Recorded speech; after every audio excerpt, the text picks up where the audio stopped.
Dr. Walter, como vai? Boa noite. Boa noite, Nonato, e boa noite a todos. Esperada essa decisão ou não? Olha, em primeiro lugar, é bom a gente dizer que a decisão é legítima, tá? Então foi feito um pedido e foi dado uma liminar. Como esse pedido foi formulado por meio de ação, Nonato, isso se faz uma distribuição que é aleatória e foi cair para o ministro Marco Aurélio. E o que fez o ministro? Evidentemente confirmou aquilo que ele já havia votado no Supremo, votado há poucos dias. Ou seja, ele votou em outra ação, no sentido de que na vocação, na ordem de sucessão, no caso de impedimento ou afastamento, viagem do presidente da República, segundo o entendimento do ministro Marco Aurélio, não poderia ocupar o lugar o presidente ou do Senado ou da Câmara ou alguém que tivesse uma investigação criminal em curso. Então, Nonato, essa posição do ministro Marco Aurélio era conhecida. Como a ação caiu para ele, com pedido de liminar de afastamento de Renan Calheiros, ele foi coerente e deu a decisão já conhecida. Agora, é bom a gente lembrar o seguinte: o que aconteceu quando o Marco Aurélio deu essa decisão já um mês atrás? Era uma ação, Nonato, você lembra, até a gente já conversou sobre isso, que o alvo original era o então presidente e deputado Eduardo Cunha. Então a Rede Sustentabilidade entrou com uma ação para afastar o Eduardo Cunha, que àquela altura já estava sob investigações criminais. Bom, o que aconteceu? Houve a cassação, Eduardo Cunha foi embora. Agora, se imaginou que essa ação, que tinha como alvo o Cunha, tivesse perdido o objetivo em razão da cassação. Mas não, o Supremo entendeu que ela deveria prosseguir, porque tinha uma colocação constitucional importante. E essa ação prosseguiu. E o Supremo começou a julgar a questão. Pode quem tem investigação criminal em curso, ou processo criminal, substituir o presidente da República? Interrogação. O Supremo começou a analisar e quando 6 votos já tinham sido lançados no sentido de que não podia, o que faz o ministro Dias Toffoli? Pede vista. Então, bloqueia a votação. Se vai falar, bom, mas já tinha maioria. Não, mas todo mundo pode mudar o voto porque o julgamento não estava encerrado. Você mesmo, Nonato, me perguntou, quando do recebimento da denúncia do Renan Calheiros, como é que ficava essa questão. E a gente conversou a respeito.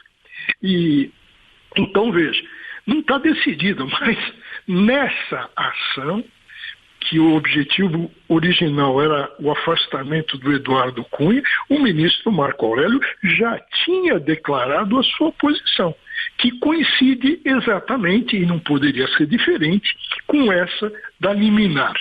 Agora, o que Renan Calheiros vai ter que fazer? Vai ter que aguardar afastado o julgamento dessa liminar pelos demais ministros. Isso vai ser submetido aos demais ministros, o exame dessa liminar. Agora, ele pode pedir um modelo de cassação dessa liminar para ser mais rápido ou não? Sim, ele pode pedir isso, e a própria urgência está se afastando do presidente do Senado. Seguramente nós teremos na quarta ou na quinta-feira, quando tem o plenário, essa apreciação dessa liminar do ministro Marco Aurélio. Agora, vamos lembrar o seguinte: 6 ministros, na realidade, Marco Aurélio e mais 5, têm exatamente essa posição com relação a liminar. Então, veja que já vai estar um 6-0 se mantida essa situação, e o Renan não vai ter possibilidade de voltar se permanecer essa decisão, que eu acredito que deva permanecer. Agora, doutor Walter, pela urgência do caso, caberia, por exemplo, um recurso de Renan Calheiros pela sua manutenção, então digamos que caia lá na mão de um outro ministro que vote derrubando essa liminar. O julgamento do mérito no total demoraria muito mais ou não? Veja, seria então uma ação, uma medida, um mandado de segurança contra o ato do ministro Marco Aurélio. Isso. Que iria também para o plenário do Supremo apreciar, quer dizer, vai dar na mesma em questão de tempo. Sei. Quarta ou quinta-feira isso será apreciado. Acredito que na quinta, porque na quinta que é o plenário, na quarta são as sessões de turma, mas a própria presidente poderá convocar uma extraordinária para decidir sobre isso. Então, Donato, você lembra lá atrás que quando foi recebida a denúncia com relação ao Renan Calheiros por crime de peculato, nós até falamos, olha, caíram 2 acusações, ficou essa, e foi dito aí das provas que não seriam tão contundentes. Tal. Bom, ele estava bem na fita ainda, não é? Bem na foto, na fita, né?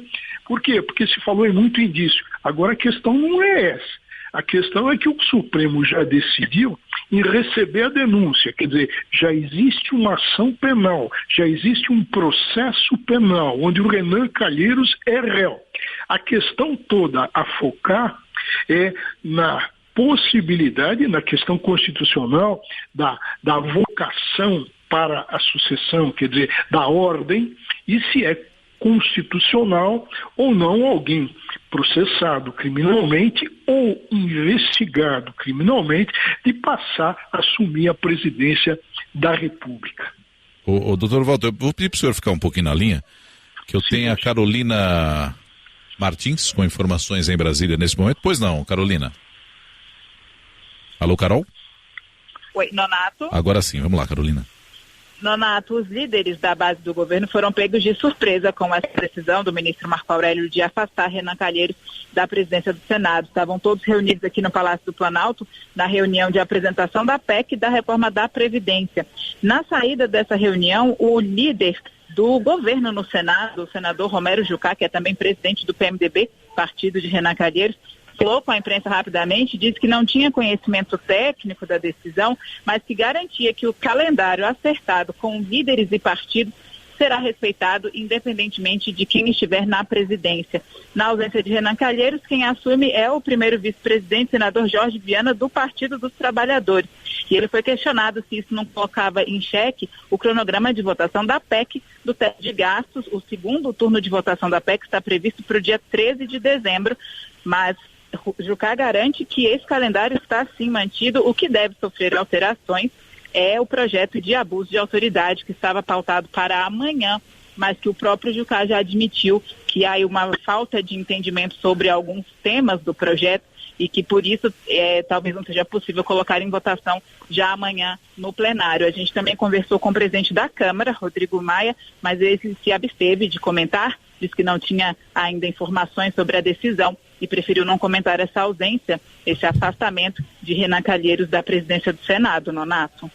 Muito obrigado, Carolina. Bom, doutor Walter, é isso, né? Obviamente que há uma preocupação até por essa importância do cargo, né? Tem ainda para a gente acrescentar aqui o seguinte, mas aqui vamos a lembrar um pouquinho o passado, tá?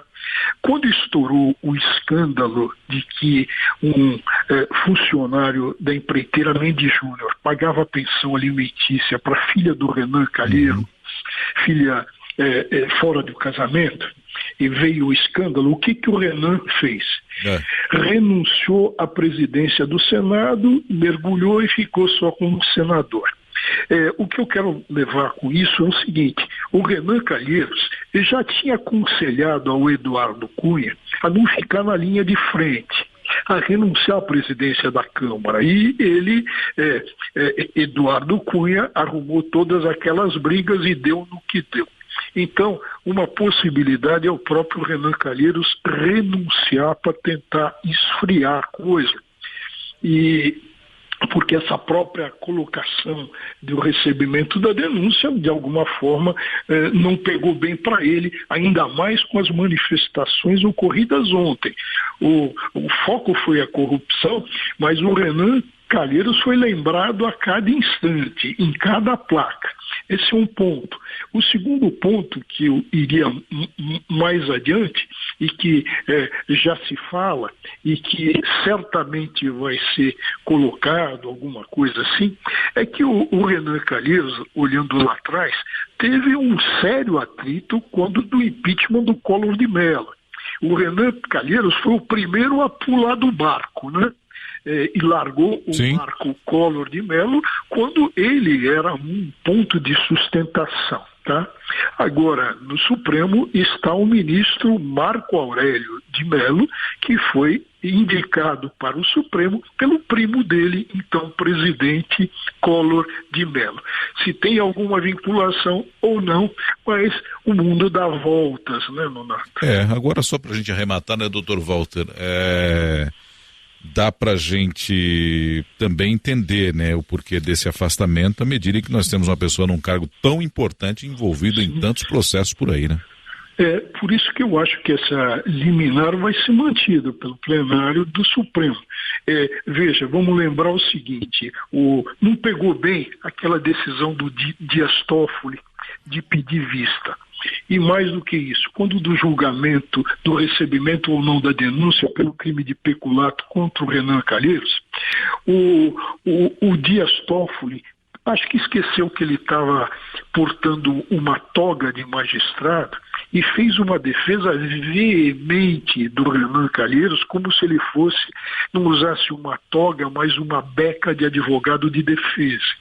Então, isso tudo pegou muito mal, ocorreram as manifestações e, veja, como o mundo dá voltas.